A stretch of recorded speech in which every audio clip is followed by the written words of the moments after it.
Hello， 各位好，我是 Revision Lab 修整所的阿修。今天呢，我们要來聊一場，可以說是發生在我們身體裡的內戰。這場仗啊，打得非常詭異，因為我們的免疫系統本該是對外作戰的軍隊，結果卻發現最大的敵人竟然就是自己人。好，整個故事的起點來自一個讓人想不透的醫學謎團。你想想看，一個好端端的正值壯年的成年人，身體一直都很健康，為什麼會突然之間感染上一種過去我們認為只會攻擊那些免疫系統還沒長好的小嬰兒的病菌？這聽起來就很不對勁，對吧？這就像一部醫學偵探劇的開場，背後一定藏着什麼天大的秘密。OK， 要解開這個謎，我們就得先認識一下這場戰爭裡最重要的角色，它叫做甲馬干擾素，英文簡稱是 IFN 減伽馬。如果說我們的免疫系統是一支軍隊，那這個甲馬干擾素就是下達總攻擊命令的最高指揮官。它基本上就是一個訊號，由我們體內的 T 細胞和自然殺手細胞這些單位發出來，目的就是要叫醒第一線的士兵，去把入侵的敵人給處理掉。那你可能會問，這位指揮官到底有多重要？有位科學家的比喻，我覺得超貼切的。他說，問伽馬干擾素有什麼用，就好像在問車子的擋風玻璃有什麼用。想知道答案最快的方法是什麼？很簡單，直接把它敲破，然後你再開車上路試試看，你馬上就會懂。沒有它，整個免疫防禦系統根本就動不了，完全是寸步難行。接下來，我們來看科學家找到的第一條線索。這條線索來自一種叫 MSMD 的罕見遺傳病。這種病通常只發生在小孩子身上，他們天生基因就有問題，導致伽馬干擾素發出的訊號根本送不出去。結果呢，這些孩子會被一種很特殊的細菌叫分支桿菌感染得非常嚴重。這就直接證明了一件事：伽馬干擾素就是我們體內專門吃細菌的巨噬細胞的殺人執照。沒有這張執照，巨噬細胞就算看到壞人，也是一點辦法都沒有。但怪事就來了，醫生們後來陸陸續續發現，有一群大概40-50歲，過去明明都好好的成年人，竟然也開始出現跟那些罕病兒童一模一樣的症狀。這就不對了嘛，這肯定不是天生的基因問題，這就表示有一個全新的我們還不認識的兇手正在他們體內搞破壞。這個時候，台灣有一個研究團隊就跳下來開始深入調查。他們分析了最早出現的幾個成年病例，發現真的都不是基因的問題。當時帶隊的教授就跟他的團隊講了一句很經典的話，他說：“這就像你在家裡看到3隻蟑螂，你真的覺得家裡就只有3隻嗎？不是的，那代表你家可能有300隻。”他們馬上意識到，這個所謂的罕見疾病根本不是罕見，而是一場被大家嚴重低估的隱形流行病。你可能會覺得很誇張，對吧？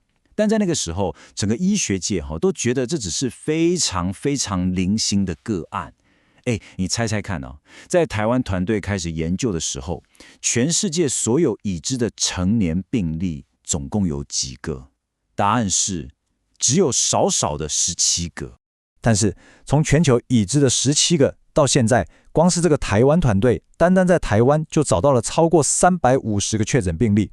這個數字的差距有多大？這就鐵證如山地告訴我們，這哪是什麼罕見疾病？這是一個長期被忽略、根本沒被診斷出來的公衛大問題耶！尤其是在台灣跟東南亞這一帶，因為一些特定的基因標記，也就是所謂的 HLA 類型，發生率還特別高。好了，那兇手到底是誰？謎底揭曉。這個藏在身體裡的內鬼叫做自體抗體。正確來講，伽馬干擾素這個攻擊指令會被發出來，送到前線的巨噬細胞手上，然後巨噬細胞就會啟動，把壞蛋消滅掉。但是呢，這些自體抗體就像一套超精密的反導彈系統，伽馬干擾素這個指令飛彈才剛發射，就在半路被它攔截摧毀了。結果就是指令永遠到不了前線，部隊等不到命令，整個防禦系統就這樣完全癱瘓了。如果你正在聽這部分，你可要記下來，這些自體抗體它不只是普通的攔截而已，它的攻擊是超級兇猛、超級頑固。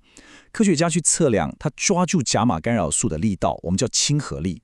一般的抗體藥物親和力大概是10^9次方，已經很強了。市面上頂級的藥物可以到10^11次方。那這些病人體內的自體抗體呢？你猜多少？高達10的-12次方。這個數字代表什麼意思？意思就是說，它一旦粘上甲馬干擾素，就跟三鳥膠一樣，是絕對不會放手的。而且更恐怖的是，他們還不是只有一招，這是一場多層次的精密打擊。第一種叫完全封鎖，直接把你擋住，讓你連碰到開關的機會都沒有。第二種更賊，叫訊號干擾，它讓甲馬干擾素先碰到開關的第一部分，但自己卻像跟路霸一樣卡在中間，讓開關的第二部分靠不進來，結果就是啟動了訊號根本發不出去。甚至還有第三種會引發友軍誤擊，它會去欺騙免疫系統，讓免疫系統反過來攻擊自己的部隊。這就引發了另一個思考，那這樣我們該怎麼辦？現在的治療方法主要是用那種廣效性的免疫抑制劑，但這就有個大問題，這就像是為了抓一隻躲在森林裡的野獸，結果你乾脆放一把火把整座森林都給它燒了。這種殺敵1000自損800的無差別攻擊，會把好的壞的免疫細胞通通殺光。對年紀大的病人來說，2次感染的風險太高了，根本划不來。所以，為了解決這個困境，科學家們現在正在打造一種超精準的武器，叫做 CAR-T 療法。它的概念非常聰明，就像一枚智慧炸彈。第一步，先設計一個無害的甲馬干擾素當作誘餌。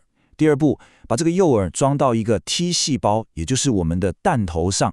接下來，這枚裝了誘餌的智慧炸彈就會在身體裡自動巡航，去尋找那些自體抗體的叛徒 B 細胞。一旦誘餌鎖定了叛徒，彈頭就會立刻啟動，把它精準地消滅掉，而且完全不會傷到其他無辜的免疫細胞。你知道嗎？這條路其實走了非常久。